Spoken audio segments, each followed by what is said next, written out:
नमस्कार बच्चों, क्या हाल चाल। सब बढ़िया।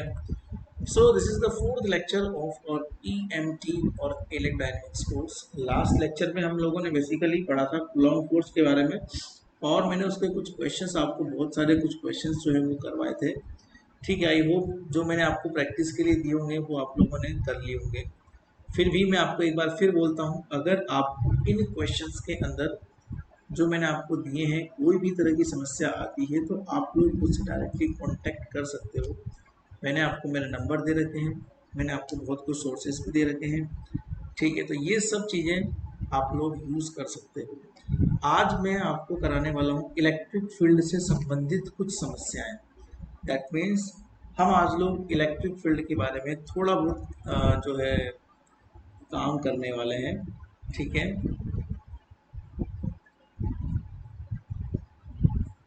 ओके। तो हेडिंग दो। मैं आपको कुछ क्वेश्चंस कराऊंगा ना, तो हेडिंग मत दो, एक काम करो, क्वेश्चन नंबर लिखो। ठीक है, पर मैं इससे पहले ये उम्मीद करता हूँ आप लोगों से कि आप लोग इस रिकॉर्डिंग को जो है ढंग से देख रहे होंगे और पूरी तल्लीनता से जो है फॉलो अप कर रहे होंगे। देखो, अगर आप लोग सिंसियरिटी से काम नहीं करोगे तो वैसे भी दिक्कत में आ जाओगे। ठीक है, चलिए क्वेश्चन नंबर 14 का हम लोग काम करते हैं। क्वेश्चन नंबर 14 की हम बात करते हैं आज।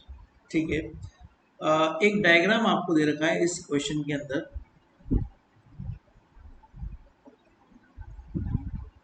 ठीक है, ये सर्किल है, इस सर्किल में ये सेंटर है बेटा। सेंटर से यहाँ पे और यहाँ सरफेस के ऊपर जो कि 90 डिग्री पर ये बना हुआ है, ऐसा उसने दिया हुआ है कि ये 90 डिग्री पर एंगल बना हुआ है। ठीक है, तो यहाँ पर ना ये प्लस क्यू चार्ज यहाँ पर उसने दे रखा है, एंड ऑल्सो यहाँ पर भी उसने प्लस क्यू चार्ज यहाँ पर दे रखा है। और साथ में यहाँ पे अगर अपन जाएंगे तो यहाँ पर स्मॉल प्लस क्यू चार्ज उसने यहाँ पे दिया हुआ है। तो रिजल्टेंट इलेक्ट्रिक फील्ड, आपको सवाल ये है, resultant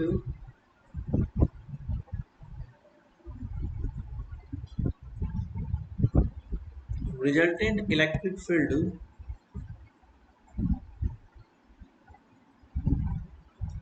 due to their charges. मैं आपको इलेक्ट्रिक फील्ड निकालना सिखाऊंगा।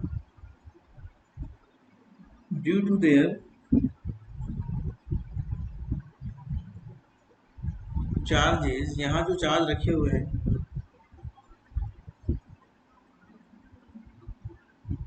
Is zero. ओहो, यही बोल रहा है कि सभी के कारण इलेक्ट्रिक फील्ड जो है ना वो जीरो होता है।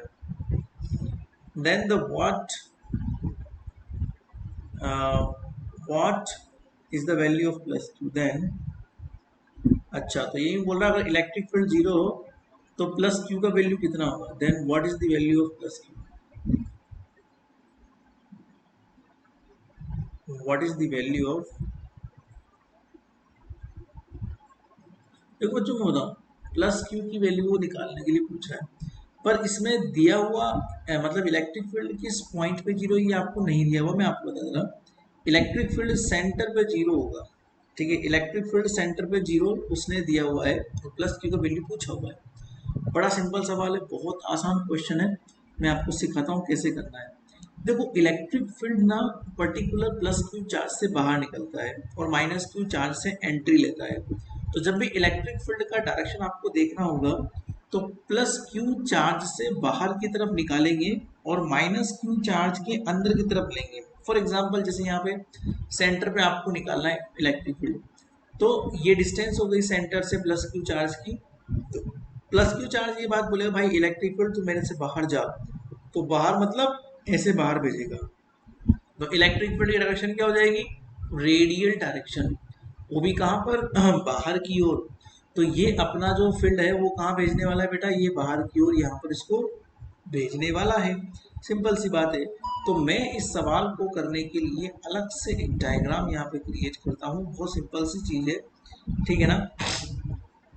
ये सेंटर है यहाँ पे, तो प्लस क्यू चार्ज जो है ना ये इलेक्ट्रिक फील्ड को बाहर भेजेगा, मतलब इधर इधर डायरेक्शन लगाएगा। तो ये प्लस क्यू चार्ज है, ये सेंटर ओ है, ये अपना बाहर इलेक्ट्रिक फील्ड भेज रहा है।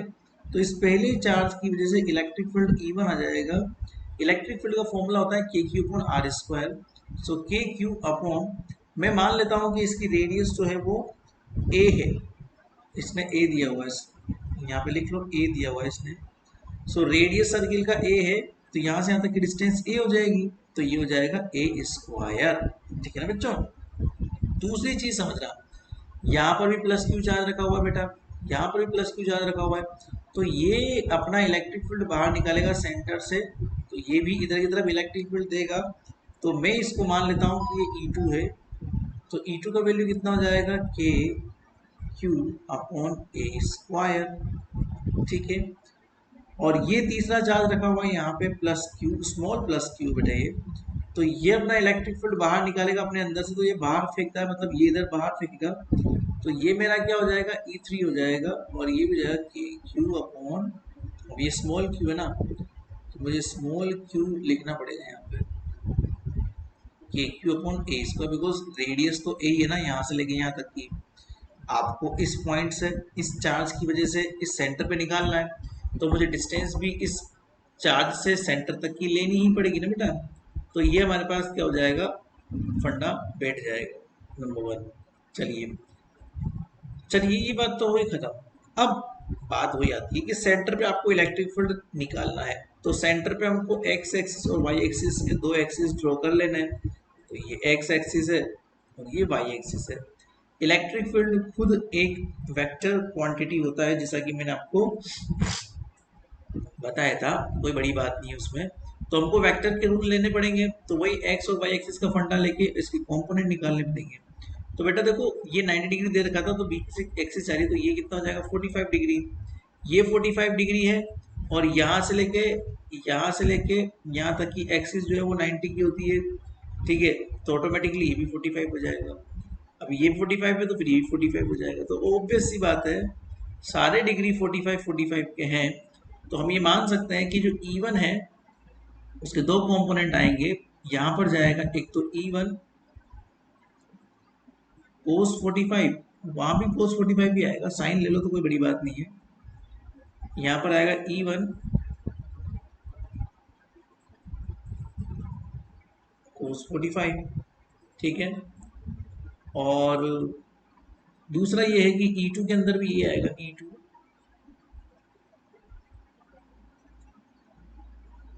cos 45, और यहाँ पर भी आ जाएगा E2। देखो E1 E2 का डायरेक्शन यहाँ पर देखो, ये इधर है ये इधर है, डायरेक्शन अपोजिट है दोनों एक्स डायरेक्शन में, बट दोनों का मैग्नीट्यूड सेम है। E1 और E2 दोनों का मैग्नीट्यूड देखो आप सेम है, तो ऑब्वियस सी बात है ये कंपोनेंट इस कंपोनेंट से कैंसिल आउट हो जाएगा। जब ये कंपोनेंट इससे कैंसिल आउट हो जाएगा बेटा, तो फिर हमारे पास कुछ कंपोनेंट प्लस जे कैप में बचे और कुछ कंपोनेंट माइनस जे कैप में बचे। तो रिजल्टेंट इलेक्ट्रिक फील्ड जो आ रहा है वो कहाँ आ रहा है, जे कैप में आ रहा है।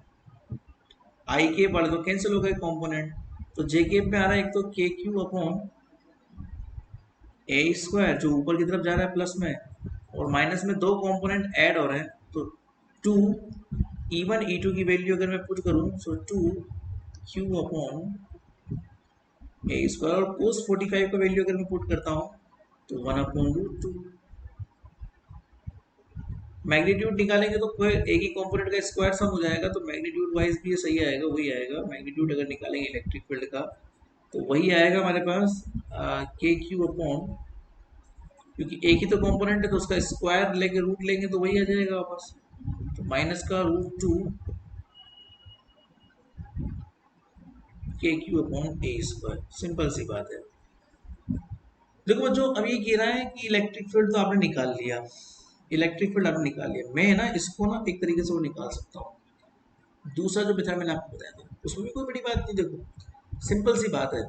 उस वाले मेथड में आपको बस रिजल्टेंट निकालना पड़ता है, तो ये वेक्टर है ये वेक्टर है, इसका रिजल्टेंट नीचे की ओर जाएगा और दोनों के बीच का एंगल जो है 90 डिग्री का है। तो जब रिजल्टेंट निकालते हैं आर स्क्वायर, तो क्या होता है root of r is equal to कितना होता है, root of p square plus q square plus 2 PQ cos something. तो पी स्क्वायर मतलब E1 का स्क्वायर और क्यू स्क्वायर मतलब E2 का स्क्वायर, दोनों में 90 डिग्री एंगल है, तो प्लस 2 E1 E2 कोस 90, कोस 90 तो भी 0 हो जाएगा। ठीक है, तो इससे अगर तुम निकालोगे ना तो इस रिजल्टेंट इसकी वैल्यू पता है कितनी आएगी नीचे की तरफ, root of E1 square plus E2 square, इसका मतलब दोनों E1 E2 का मैग्नीट्यूड तो सेम है, तो ट्वाइस हो जाएगा और E1 E2 बाहर आ जाएगा, तो ले देंगे आपको यही वैल्यू मिलने वाली है नीचे की ओर। ऊपर की ओर प्लस जे केप में ये वैल्यू है, नीचे की ओर माइनस जे केप में ये वैल्यू है। तो दूसरे तरीके के मेथड से भी सेम आंसर आएगा, ये आप पे डिपेंड करता है। मैं कंपोनेंट मेथड को अपने अंदर समा चुका हूँ, इसलिए मैं इसी को काम में लेता हूँ ज़्यादातर, अदरवाइज ये भी काम कर जाएगा। तो according to the language of the question ये बात बोल रहा है, इसको तो मैं हटाता हूँ देखो, तो ये बात बोल रहा है कि जो इलेक्ट्रिक फील्ड है बेटा, जो इलेक्ट्रिक फील्ड है वो जीरो है, यहाँ लिख लो अकॉर्डिंग टू द क्वेश्चन। अब अगर ये जीरो है तो ऑब्वियस सी बात है आपको क्यू का वैल्यू निकालना है, तो कितना आसान सवाल है, k q square this is equal to root of 2 k q upon A square. तो के से के गया, ए स्क्वायर से ए स्क्वायर गया, एंड आपका क्यू इज इक्वल टू हो जाएगा Q upon, that's the answer. कितना आसान है ना, ऐसे आप लोग निकाल सकते हो यहाँ पे, ऐसी कोई खास बड़ी बात है नहीं। अगला सवाल करते हैं, क्वेश्चन नंबर 15।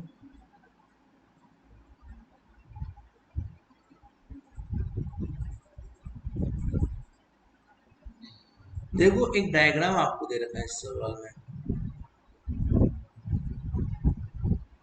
ये एक स्क्वायर आपको दे रखा है, इसमें से बोला है कि इसमें चार इसके कॉर्नर्स हैं, ए बी सी और डी, ठीक है, और स्क्वायर है इसलिए सभी जो साइड्स हैं वो सेम लेंथ की है, एल एल एल, ठीक है। और क्यू क्यू क्यू इसमें सबके चार्जेस रखे हुए हैं, यहाँ पर भी क्यू चार्ज रखा हुआ है, यहाँ पर भी क्यू चार्ज रखा हुआ है, यहाँ पर भी क्यू चार्ज रखा हुआ है, और अच्छा डीप के अंदर कुछ भी नहीं है, ठीक है ठीक है। सो इसमें लिखा है three charges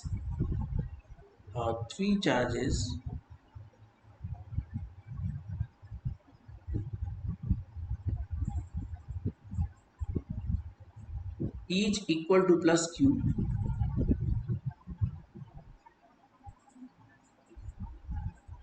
each equal to plus q, placed at three corners,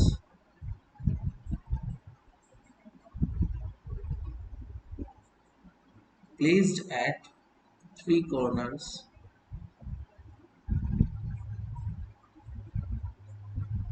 placed at three corners a b और c, चलो इतना तो बताया आपको, of a square of side l,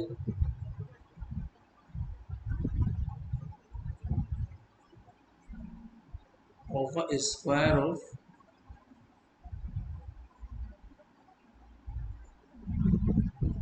side l, then the magnitude of electric field, then the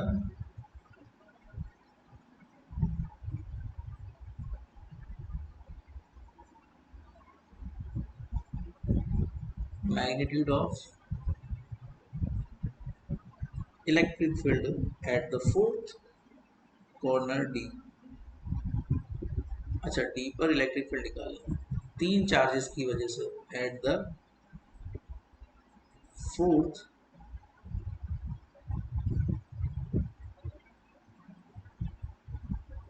समझ में आ गया सवाल। तीन चार्जेस तो खैर रखे हुए हैं, तो तीन का तो फंडा है कि तीनों की वजह से आएगा, कॉर्नर पे निकालना है, तो बस कुछ नहीं है, सिंपल सा सवाल है।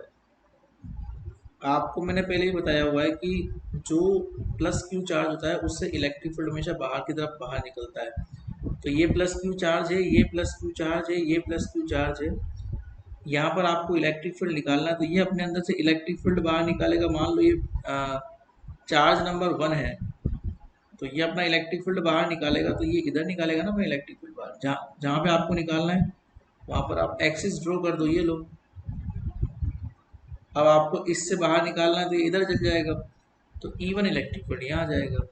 ये दूसरा चार्ज है, तो ये अपने अंदर से बाहर निकालेगा इलेक्ट्रिक फील्ड, तो ये अपने अंदर से इलेक्ट्रिक फील्ड बाहर निकालेगा ऐसे, तो इलेक्ट्रिक फील्ड जाएगा बाहर की ओर, तो ये E2 हो जाएगा इलेक्ट्रिक फील्ड। इसके कंपोनेंट ले लो, 45 डिग्री का कंपोनेंट बन जाएगा, क्योंकि ये 90 डिग्री होता है, तो ये 45 और ये 45, तो यहाँ पर भी ये 45 और ये 45। तो इस स्थिति में प्लस जे केप में एक और कंपोनेंट आ जाएगा जिसका नाम हो जाएगा E2 cos 45, और यहाँ पर भी ये 45 का एंगल है, तो यहाँ पर भी E2 cos 45। चलो तीसरा देखते हैं, तीसरा ये वाला है। ये अपने अंदर से इलेक्ट्रिक फील्ड बाहर निकल, इधर ही तो बाहर निकलेगा ये इधर, तो यहाँ पर E2 के साथ साथ E3 भी आ जाएगा। तो कहने का मतलब ये है कि अगर मैं रिजल्टेंट इलेक्ट्रिक फील्ड निकालूं तो आई केप के अंदर देखो कितना है, तो दोनों आई केप के अंदर माइनस में जा रहे हैं ये, तो माइनस का E2 cos 45 degree, in the same way E3 भी माइनस में ही जा रहा है, तो ये E3 भी माइनस में जाएगा। चलो जे केप में देखते हैं, जे केप में दो चीज़ें हैं, दोनों प्लस में है, प्लस जे केप में है, तो इसका मतलब एक तो E1 है और एक साथ में है E2 cos 45 डिग्री। अब इनके मैग्नीट्यूड जरा देख लेते हैं, तो के क्यू अपॉन आर स्क्वायर उसका फॉर्मूला होता है, तो E1 मतलब कि इसकी वजह से है ना, तो के और जिसकी वजह से वो, और जहाँ पे निकालना उस तक की डिस्टेंस, तो यहाँ तक की डिस्टेंस आपको चाहिए यहाँ से, तो एल है तो एल स्क्वायर यहाँ लिख देते हैं। In the same way E3 में भी सेम फंडा है, तो E3 का भी है, बट E2 में क्या है, थोड़ा सा डिस्टेंस का लफड़ा है, तो E2 जो है ना उसकी ये डिस्टेंस आपको काउंट करनी पड़ेगी, और मैं इतनी बार पाइथागोरस से समझा चुका हूँ कि इसकी डिस्टेंस एल स्क्वायर है ना। कर्ण स्क्वायर बराबर लंब स्क्वायर प्लस आधार स्क्वायर, ठीक है ना। Hypotenuse square is equal to base square plus perpendicular square, बस सिंपल सा फॉर्मूला है। तो उससे के क्यू अपॉन आर स्क्वायर, तो के क्यू अपॉन इसका स्क्वायर और इसका स्क्वायर, दैट्स इट।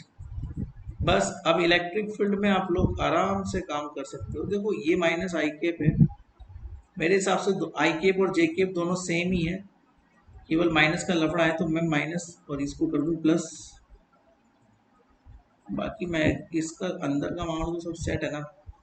अंदर का मामला सेट है का मतलब ये हो गया कि E3 मतलब हो गया तुम्हारे पास के क्यू अपॉन एल स्क्वायर, और E2 का मतलब कितना हो गया, वही 45 डिग्री मतलब 1/√2, सो 1/2√2 हो जाएगा, और बाकी के क्यू अपॉन एल स्क्वायर, और इसमें भी ये के क्यू अपॉन एल स्क्वायर आप बाहर निकाल सकते हो। अब अगर मैग्नीट्यूड लेना है, उसने मैग्नीट्यूड की बोला है, तो ले लो मैग्नीट्यूड, तो root of i cap square वाले कंपोनेंट का स्क्वायर और जे केप का कंपोनेंट का स्क्वायर, तो दोनों कंपोनेंट सेम ही है, तो एक काम कर सकते हैं ना हम लोग, दोनों ट्वाइस जाएंगे कंपोनेंट, दोनों सेम, तो स्क्वायर सम कर दो, तो स्क्वायर करेंगे तो ऑब्वियस सी बात है k q upon L square का होल स्क्वायर, और ये तो बाहर आ गया, और मैंने अंदर जो है 1/2√2, ये भी स्क्वायर हो जाएगा, एक्स कॉम्पोनेंट का स्क्वायर वाई कॉम्पोनेंट का स्क्वायर हमने कर दिया, तो कुछ नहीं है, बस ये √2 रह जाएगा अंदर, बाकी सब बाहर आ जाएंगे। सो के क्यू अपॉन एल स्क्वायर 1+1/2√2। अब आप चाहो तो √2 को अंदर ले लो ब्रैकेट में, और आपका आंसर फाइनल कर लो, और फिर उसके बाद जो है दो को एलसीएम ले लेना, तो दो तुम्हारा एलसीएम आ जाएगा, और आप के का वैल्यू पुट कर सकते हो, तो के का वैल्यू था 1/4πε0, तो दो बाहर आ जाएगा, तो 8πε0 हो जाएगा, और एल स्क्वायर तो ऑलरेडी था ही सही, दो बाहर आई गया तो एलसीएम लिया, तो ये कितना हो जाएगा 2√2 प्लस, दैट्स इट। कितना आसान सवाल है बताओ। तो इलेक्ट्रिक फील्ड निकालना कोई बड़ा भारी काम नहीं, बस इतना याद रखना है कि प्लस क्यू चार्ज से इलेक्ट्रिक फील्ड बाहर निकलता है, माइनस क्यू चार्ज से इलेक्ट्रिक फील्ड जो है वो अंदर की तरफ एंट्री मारता है, ठीक है ना। आपको फोर्सेस में भी लगभग लगभग मैंने कुछ ऐसा ही सिखाया था, हालांकि मैं फोर्सेस आपको ऑलरेडी बहुत सारा सिखा चुका हूँ, इसलिए फोर्सेस का तो मुझे लगता नहीं कोई निकालना आपको पड़ेगा। ठीक है, तो मैं आपको एक और फोर्स का एक होमवर्क देता हूँ। ठीक है, वो आपके लिए होमवर्क ही है। ठीक है, क्योंकि फोर्सेस आप लोग निकालना सीख चुके हो। तो क्वेश्चन नंबर 16 में आपको एक होमवर्क दे रहा हूँ, क्योंकि आपको फोर्सेस आते हैं, दैट्स वाई। तो क्वेश्चन 16 का एक होमवर्क है आपके लिए। Three charges are situated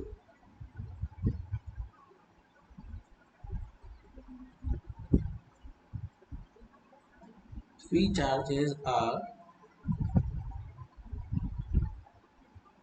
situated, कोई भी दिक्कत आए होमवर्क में तो मुझे बता देना। At the corner,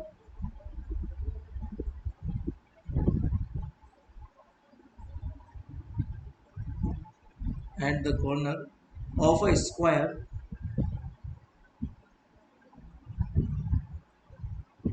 of a square, side लिखा हुआ है इसका A, side A, as shown in figure.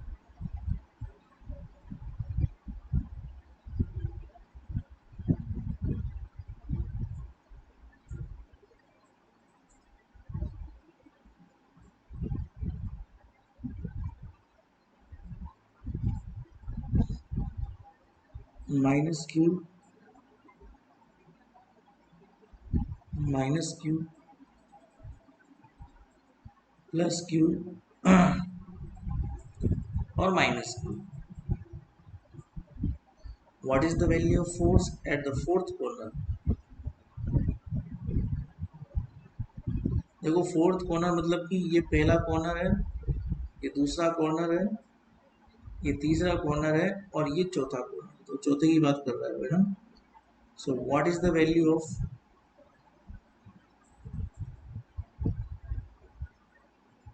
What is the value of force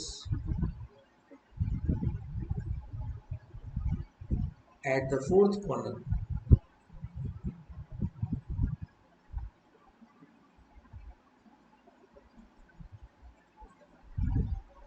at the fourth corner force निकालना आपको सिखाई दिया मैंने। एक काम करो, इसको प्लस क्यू कर लो, माइनस मत करो ना, प्लस क्यू कर लो। एट द फोर्थ कॉर्नर, थोड़ा इसको क्वेश्चन मार्क हटाओ, अभी पूरा सवाल हुआ नहीं है। Eight the fourth corner plus Q and what is the value, what is the direction towards the center?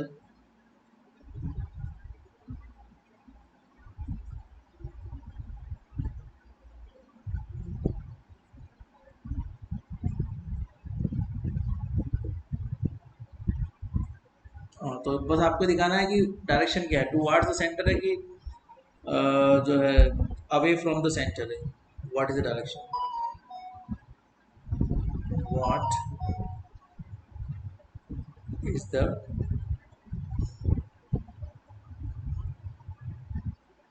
Direction, मतलब कि सेंटर से आपको ये देखना है कि वो टुवार्ड्स द सेंटर है या अवे फ्रॉम द सेंटर है। ठीक है ना, वो सेंटर से बाहर जाएगा या फिर सेंटर के अंदर आएगा, वो आपको डायरेक्शन यहाँ पर दिखानी है। डायरेक्शन में आपको समझा दो, देखो कैसे होता है। मैं आपको एक हिंट देता हूँ। जैसे मान लो ये फोर्थ चार्ज रखा हुआ है, तो ये सेंटर है आपका फोर्थ चार्ज, है ना। तो या तो डायरेक्शन ऐसे आएगी, है ना, ये होती है I cap plus J cap direction, because I cap J cap दोनों का रोल होता है प्लस में। ये आई केप है प्लस में और ये जे केप प्लस में, तो ये तो हो जाएगा अवे फ्रॉम द सेंटर। अगर डायरेक्शन ऐसी आती है उल्टी, तो इस चार्ज से सेंटर की तरफ अगर डायरेक्शन ऐसी आती है, तो फिर तुम्हारी ऐसी आ जाएगी, माइनस आई केप माइनस जे केप, क्योंकि इस तरफ माइनस जे केप होता है और इस तरफ माइनस आई केप होता है। तो माइनस आई केप माइनस जे केप के बीच में ये वाली डायरेक्शन होती है। तो अगर टुवार्ड्स द सेंटर आई तो फिर माइनस आई केप माइनस जे केप आएगी। तो ये आपको पहचानना है बेटा कि टुवार्ड्स द सेंटर आ रही है या फिर अवे फ्रॉम द सेंटर यहाँ पे निकल के आ रही है। ठीक है, तो ये सिंपल सी चीज़ है। ठीक है, चलते हैं आगे की तरफ। एक नेक्स्ट क्यूबिकल क्वेश्चंस की बात करते हैं इलेक्ट्रिक फील्ड में। तो आपने क्यूब तो खैर देखा होगा, कितनी बार देखा होगा क्यूब है, खेलते भी होंगे क्यूब से। तो क्यूब के सवाल करते हैं। तो लिखो a cube of side a, a cube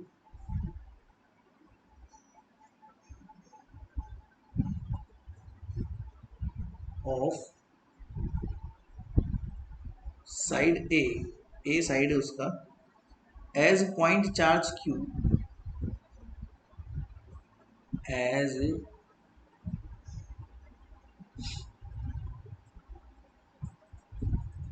point charge q. तो पॉइंट चार्ज भी रखे हुए उस पे ना, at each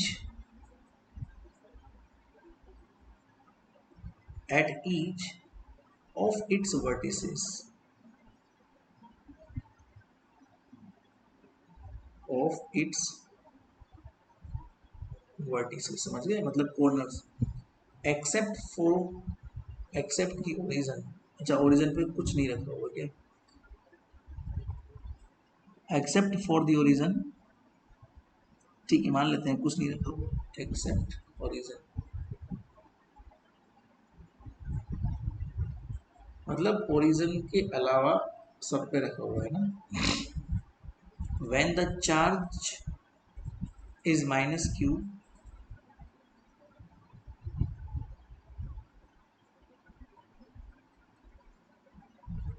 when the charge is minus q,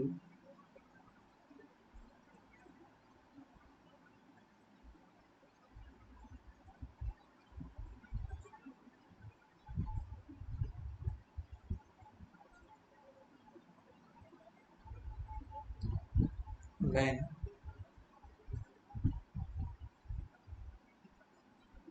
the charge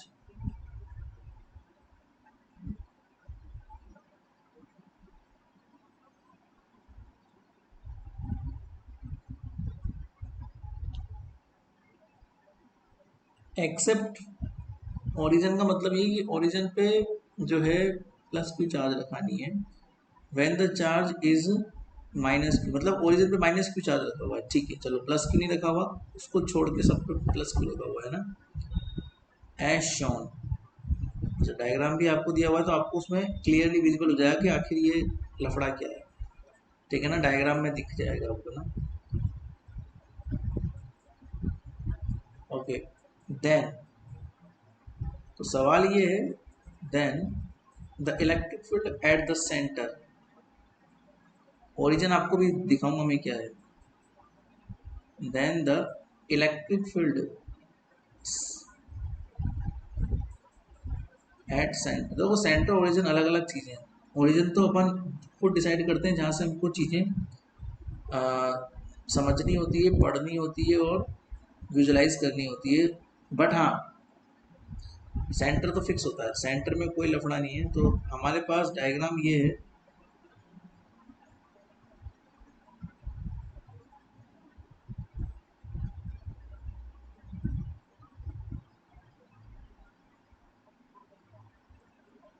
ठीक है, क्यूब है,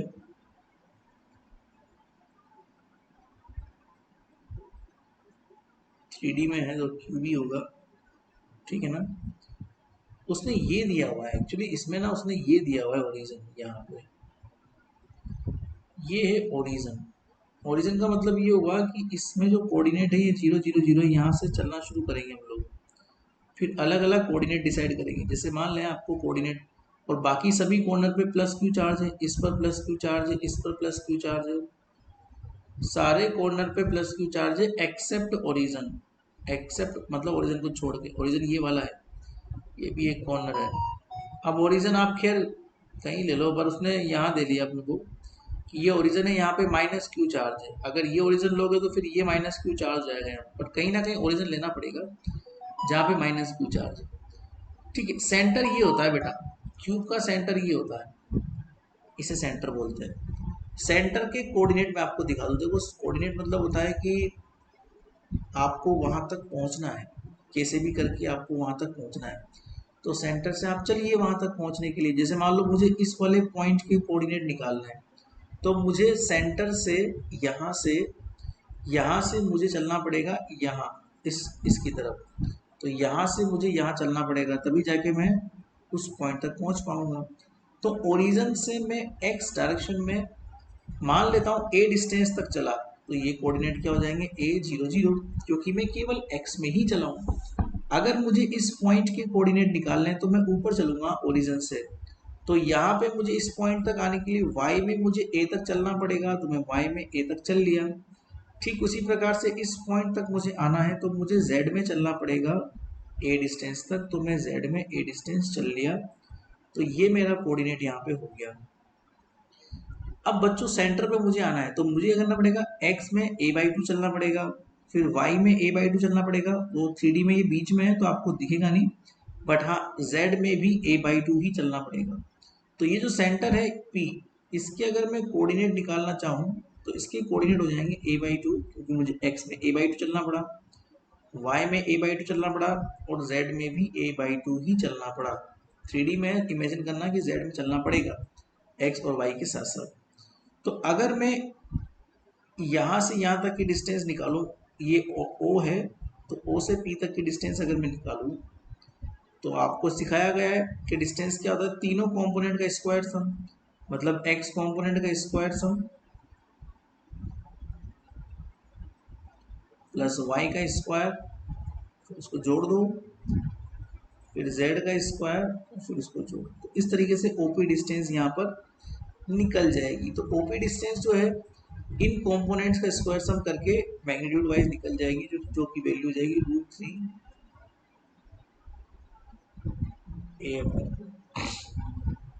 अब देखो बच्चों, यहाँ पर ना प्रॉब्लम क्या है, सभी जो कॉर्नर्स है उनसे सेंटर की डिस्टेंस कितनी होगी, ये फिक्स है।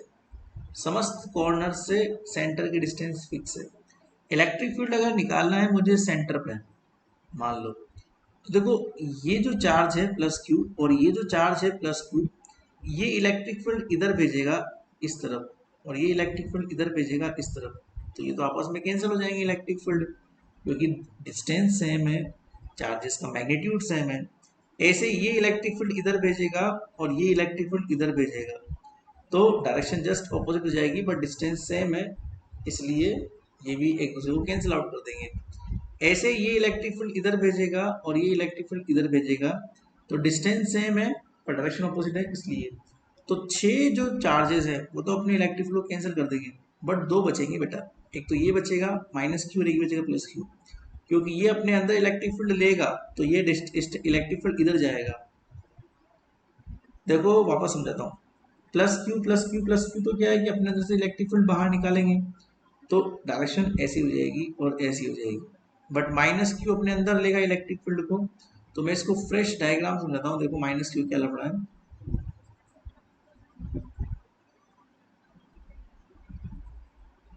समझना ध्यान से।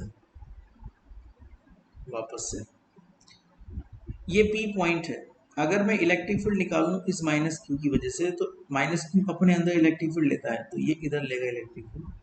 ये प्लस क्यू चार्ज है, ये अपने अंदर से बाहर निकालेगा तो ये इलेक्ट्रिक फील्ड को बाहर निकालेगा, तो ये इस तरफ निकालेगा बाहर इलेक्ट्रिक फील्ड को। तो कुल मिला के 2 चार्जेस की वजह से इलेक्ट्रिक फील्ड आएगा, एक तो प्लस क्यू की वजह से और एक माइनस क्यू की वजह से, जिसका डायरेक्शन जो है वो इस तरफ निकलेगा 3D में, है ना। तो मैं ऐसे मानता हूँ कि इलेक्ट्रिक फील्ड जो है ना वो आएगा 2 चार्जेस की वजह से, तो दोनों का तो मैं क्यू क्यू कर दूंगा, तो 2k क्यू अपॉन डिस्टेंस जो है उनके बीच की देख लो कितनी है, तो √3a/2 का होल स्क्वायर हो जाएगा। डायरेक्शन मान लेता हूँ मैं ई कैप है, अब ई कैप का वैल्यू निकालना है 3D में, तो ये नेगेटिव में जा रहा है डायरेक्शन इस तरफ, तो मेरे हिसाब से डायरेक्शन जाएगा माइनस में आई के प्लस जे के प्लस के /√3, मतलब नीचे की ओर है ना 3D में, है ना, इसलिए डायरेक्शन उसका नीचे की तरफ आ जाएगा। कंपोनेंट निकालने में निकाल सकते हो, बट कंपोनेंट निकालने में थोड़ा सा आपको लफड़ा पड़ेगा, इसी वजह से मैंने जो है इसको दूसरे वाले तरीके से कर दिया।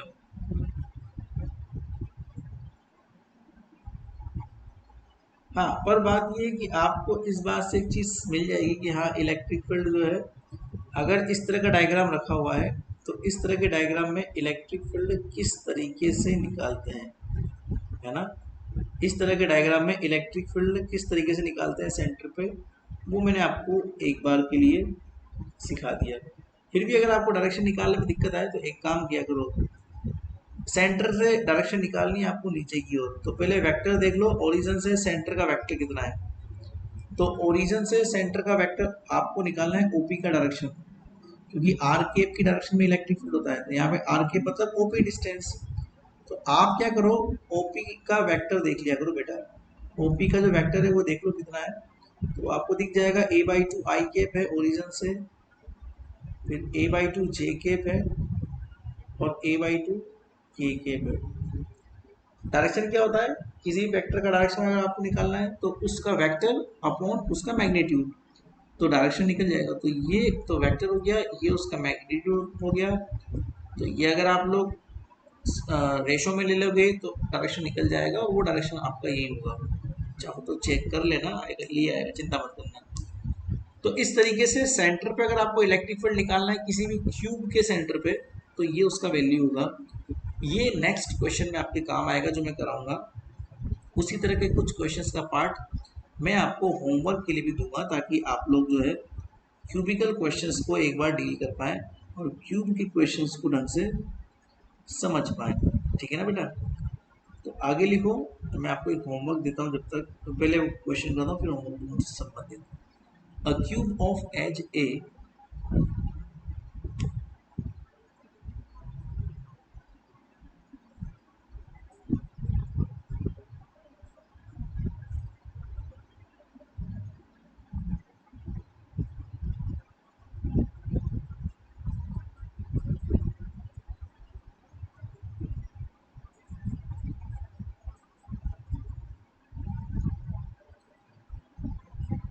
मीटर्स, मीटर में दिया हुआ ये A metre, carries a point charge Q,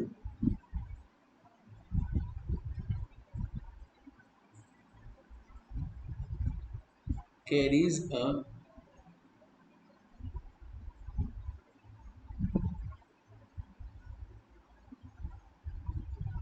point charge q at each corner,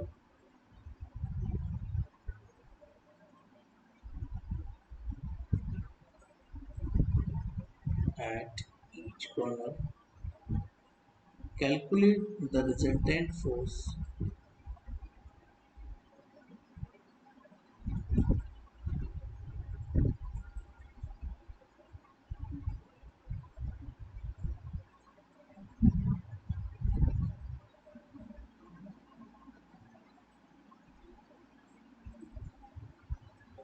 calculate the resultant force on any one of the charge, on any one of the charge, किसी भी एक charge पे आप निकालो, मैं एक चार्ज पे निकाल के दिखा दूंगा आपको, बाकी फिर आप लोग खुद होमवर्क के तौर पर सवाल को ले लेना और अपने हिसाब से भी निकालते रहना, ताकि आपकी प्रैक्टिस हो जाए। तो ये क्यूब है,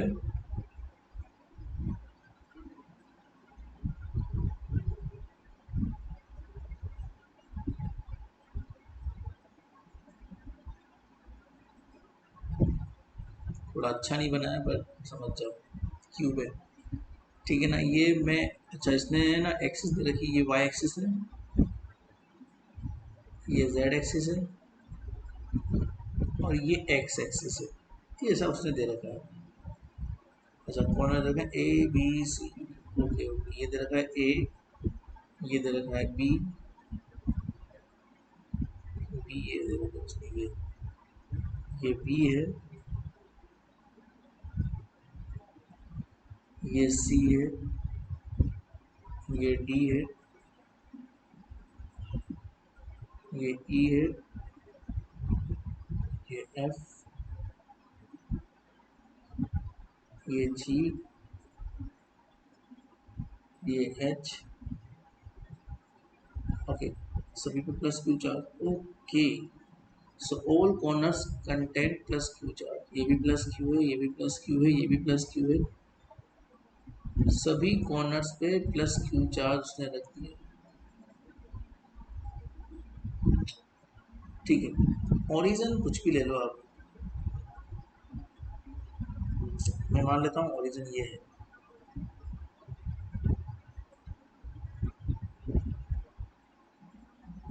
यहाँ मान लेते हैं। तो ओरिजिन से वाई डिस्टेंस पे आप चलोगे तो वाई कोऑर्डिनेट एक आ जाएगा ए डिस्टेंस पे, बाकी एक्स और जेड में कोई चेंज नहीं है। ऊपर चलोगे तो जेड कोऑर्डिनेट एक ए आ जाएगा, इधर जाओगे तो एक्स कोऑर्डिनेट एक ए आ जाएगा, बाकी नहीं आएगा। यहाँ पे आपको चलना है तो पहले आपको वाई में चलना पड़ेगा, फिर एक्स में चलना पड़ेगा, या फिर पहले एक्स में चल लो फिर वाई में चल लो, जो भी आपकी इच्छा हो। तो यहाँ तक आने के लिए आपको एक्स और वाई को चलना पड़ेगा, तो एक्स और वाई को चले, ठीक है। एक मिनट,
हम्म। हाँ तो बच्चों आगे बढ़ते हैं। तो ये क्यूब के एज है, ठीक है। तो इतने तो मैंने आपको बता दिए। अब जैसे ए पॉइंट तक आपको जाना है तो आपको वाई एक्सिस पे चलना पड़ेगा और जेड पे चलना पड़ेगा, तब जाके आप ए पॉइंट तक पहुंचोगे। तो एक्स में तो आपको चलना नहीं पड़ा, आप गए पहले वाई पॉइंट तक, फिर आप गए जेड पॉइंट तक, यहाँ तक आप आ गए। बीच में आना है आपको बी पॉइंट तक, तो फिर आपको वाई और एक्स जेड के साथ साथ एक्स में भी चलना पड़ेगा, ए ए ए। आप कौन सा बताइए। तो इसमें आपको पहले चलना पड़ेगा जेड में फिर एक्स में, या फिर पहले एक्स में फिर जेड में। तो पहले एक्स में फिर जेड में। अब शायद सब पॉइंट हो गए। इस तरीके से हम निकाल सकते हैं। सो एट पॉइंट बी, अगर मुझे, मैं कोई भी एक पॉइंट सेलेक्ट करने को उसने बोला है, तो मैं अपने मन से बी पॉइंट ले लेता हूँ। सो eight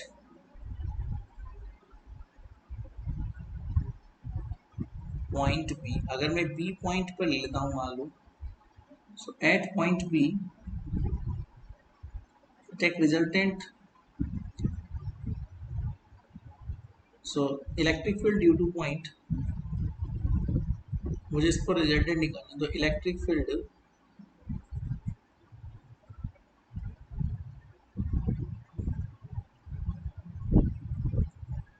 due to points C F H. देखना सी किधर है, ये रहा, एफ ये रहा, और एच ये रहा। तो ये तीन कॉर्नर पे है ना, एक दो तीन, इन फील्ड से अगर मैं इलेक्ट्रिक फील्ड निकालू बेटा, तो तीनों से बी पॉइंट तक की डिस्टेंस सेम है, तीनों से, क्योंकि ये फेज डायगोनल कहलाते हैं। फेज मतलब होता है एक सिंगल सिक्स से, एक क्यूब में 6 फेज होते हैं बेटा, एक क्यूब में 6 फेज होते हैं। तो मैं पहले ऊपर वाले फेज की बात करूँ, तो यहाँ से लेके यहाँ तक की डिस्टेंस, ये 2D में है, ये एक प्लेन, तो ये तो फेज डायगोनल है, और फेज डायगोनल की डिस्टेंस जो है वो अगर ये ए है, ये ए है, तो ये √2a हो जाएगी। तो तीनों पॉइंट से बी पॉइंट तक की डिस्टेंस सेम है। तो अगर मैं इलेक्ट्रिक फील्ड निकालूंगा E1, तो के मैग्नीट्यूड तीनों का सेम है, डिस्टेंस क्या हो जाएगी, √2a, क्योंकि ये फेज डायगोनल है, सिंपल एक फेज में 2D में है, इसलिए √2a। अब रही बात डिस्टेंस की, डायरेक्शन की, तो डिस्टेंस का डायरेक्शन आपको देखना पड़ेगा, सी बी कैप,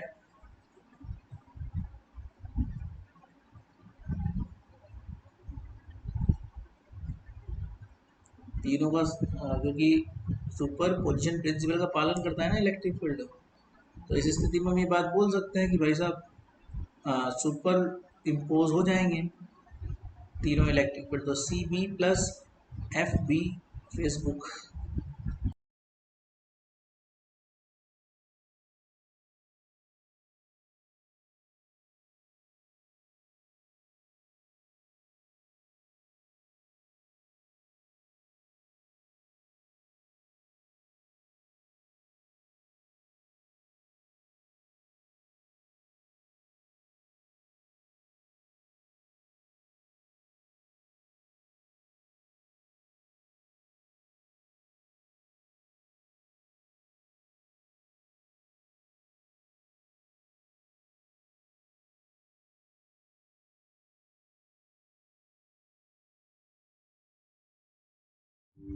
हाँ।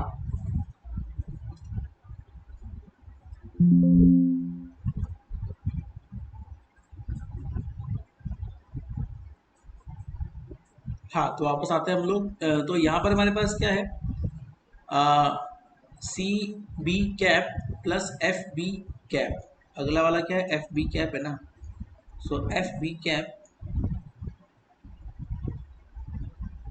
Plus H B cap. अब डायरेक्शन आपको निकालनी पड़ेगी। तो अगर आपको उसके कोऑर्डिनेट पता है, तो डायरेक्शन निकालने में कौन सी बड़ी बात है, जरा समझाता हूँ मैं आपको। एक बार बताओ, जो सी बी है उसके कोऑर्डिनेट क्या है, मतलब अगर हम लोग माने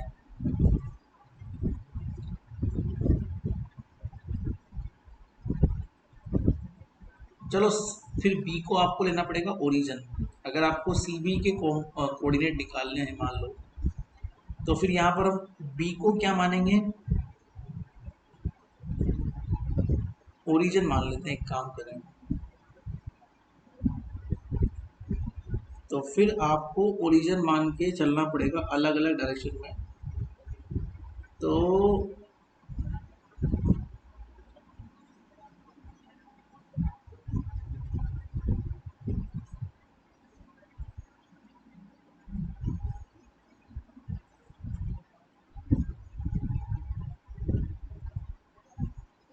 रुको एक मिनट, ओरिजिन अगर मैं लेता हूँ बी को,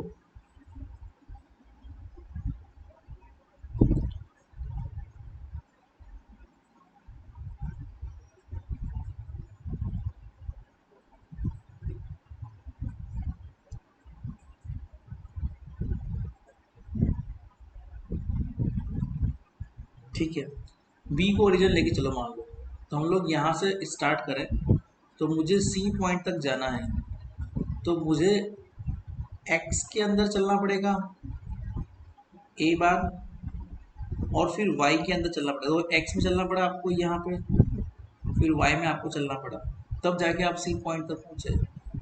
तो फिर मेरे पास क्या हो जाएगा, ए आई के मतलब एक्स में चलना पड़ा, फिर मुझे चलना पड़ा वाई में, तो ए जे कैप, ठीक है। इन द सेम वे अब मुझे एफ बी मतलब यहाँ तक जाना है ना, इस पॉइंट तक, तो मुझे पहले चलना पड़ेगा नीचे की ओर। ये जो डायरेक्शन है ये है जेड डायरेक्शन, तो जेड में चलना पड़ेगा मुझे पहले, फिर उसके बाद मुझे चलना पड़ेगा वाई के अंदर, फिर चलना है मुझको वाई के अंदर, चलना है मुझको वाई के अंदर, मतलब कि कैसे एच तक आना है, तो फिर मुझे चलना पड़ेगा पहले एक्स में, फिर चलना पड़ेगा वाई में। तो पहले चलना पड़ेगा एक्स में,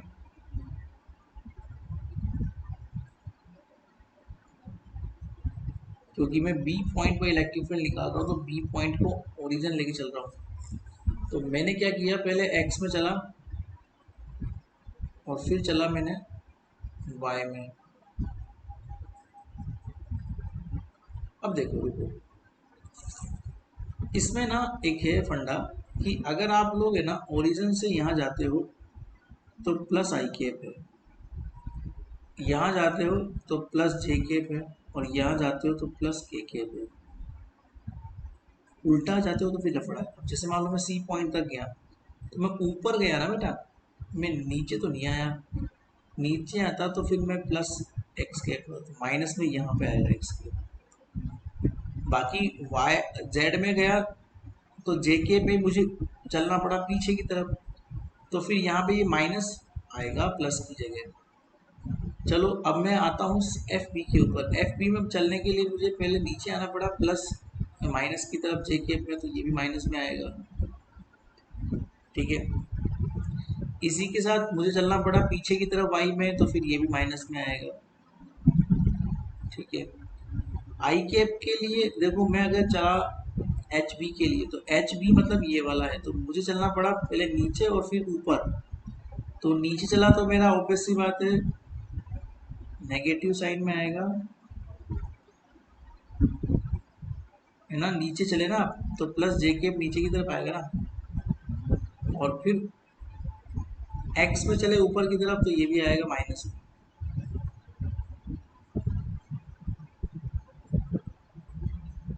उल्टा लिखते रुको, मैंने ये एच बी जो है ना सही से लिखा नहीं है, मैं एच बी को दोबारा लिखता हूँ।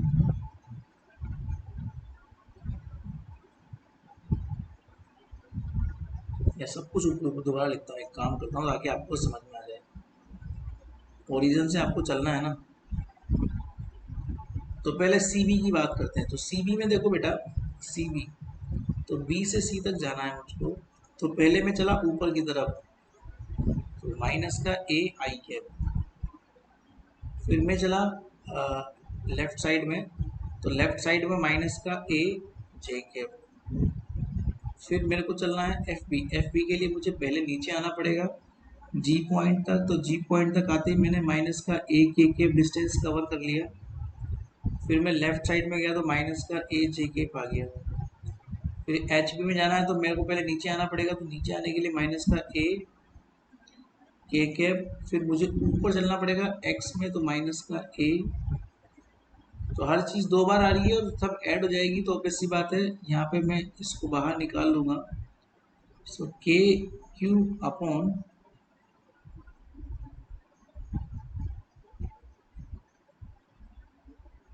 ये तो खैर 2a² हो गया।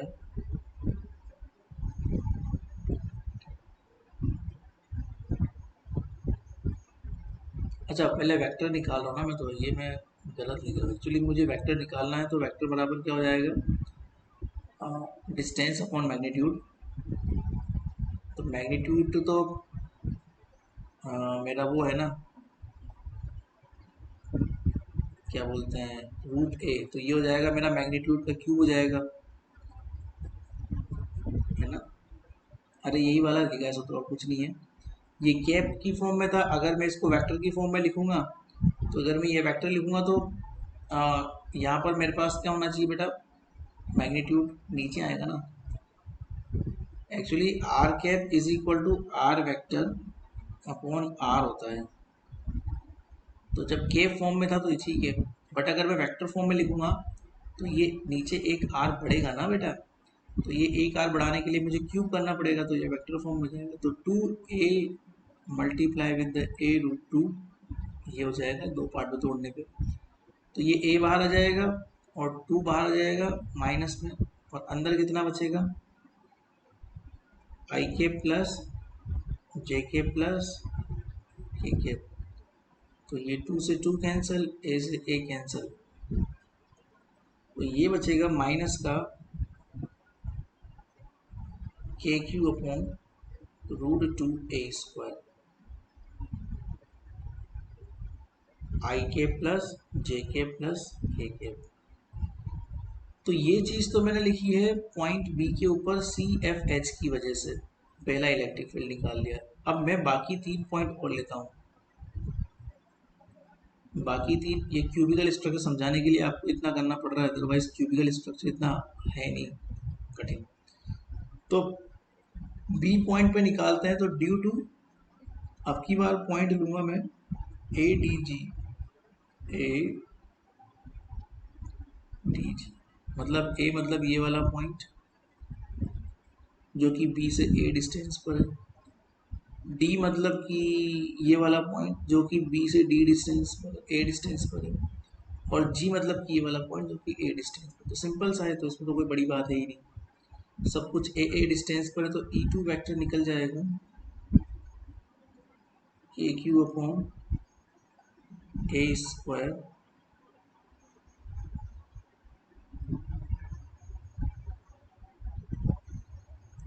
अगर मैं वेक्टर फॉर्म में लिखूंगा तो फिर यहाँ क्यूब लिखना पड़ेगा मुझे।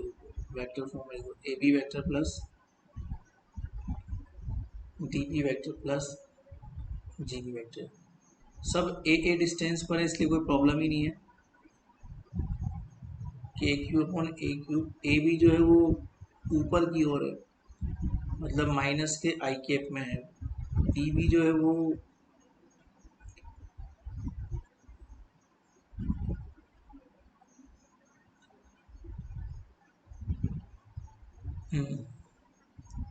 लेफ्ट साइड में ना, तो माइनस जे कैप में, और जी नीचे की ओर है माइनस का के कैप में। तो ये तो सिंपल हो गया, और ए बाहर निकाल लो,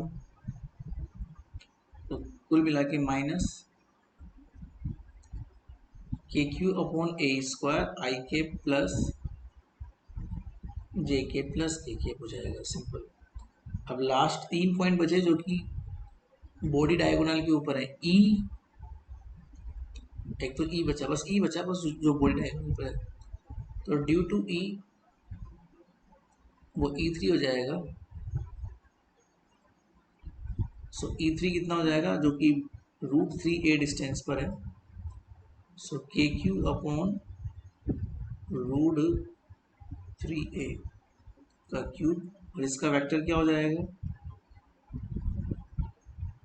ए आई के प्लस ए जे के प्लस ए के। ए से ए कट जाएगा, √3 वाला फंडा अपने आप बाहर आ जाएगा। ठीक है, तो ई बी वैक्टर आपका इस तरह से हो सकता है।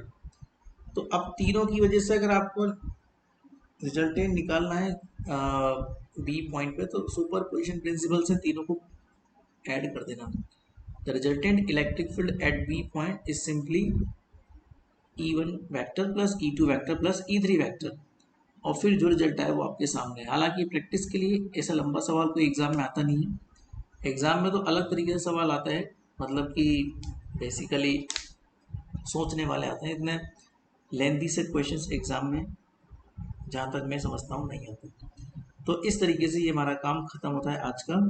आप प्रैक्टिस के लिए बाकी जितने भी पॉइंट्स हैं, मैंने बी पॉइंट पे निकाला है, आप चाहो तो बाकी जितने 7 पॉइंट बचे थे, 8 कॉर्नर होते हैं, तो 8 कॉर्नर होते हैं, तो ये बाकी 7 पॉइंट और बचे, वहाँ पर आप लोग निकाल सकते हो। ठीक है ना। और अब अगली क्लास में हम लोग करेंगे बाकी की और सवाल, प्रैक्टिस क्वेश्चंस जो इलेक्ट्रिक फील्ड की और फोर्स से संबंधित होने वाले हैं। देखो बच्चों, अभी हम लोग पॉइंट चार्ज डिस्ट्रीब्यूशन पढ़ रहे हैं। पॉइंट का मतलब होता है जिसमें सिंगल सिंगल चार्जेस आपको दिख रहे हैं, इसे पॉइंट चार्ज डिस्ट्रीब्यूशन बोलते हैं। अभी आगे कल की क्लास के बाद, कल लास्ट क्लास है जिसमें पॉइंट चार्ज पढ़ाऊंगा, फिर हम लोग कॉन्टिन्यूस चार्ज डिस्ट्रीब्यूशन पढ़ेंगे, जिसमें पूरी किसी बॉडी पे चार्जेस यूनिफॉर्मली डिस्ट्रीब्यूटेड होंगे, पूरी किसी बॉडी पे ढंग से चार्जेस जो है वो रखे हुए रहेंगे। ठीक है ना। ओके, तो वो हम कल के बाद पढ़ेंगे। कल आपकी एक और क्लास होगी, ठीक है, जिसमें हम पॉइंट चार्ज पढ़ेंगे और इलेक्ट्रिक फील्ड और फोर्स को ख़त्म कर देंगे कंबाइंड रूप से। ठीक है, थैंक यू सो मच। अभी प्रैक्टिस कर लेना। Bye bye.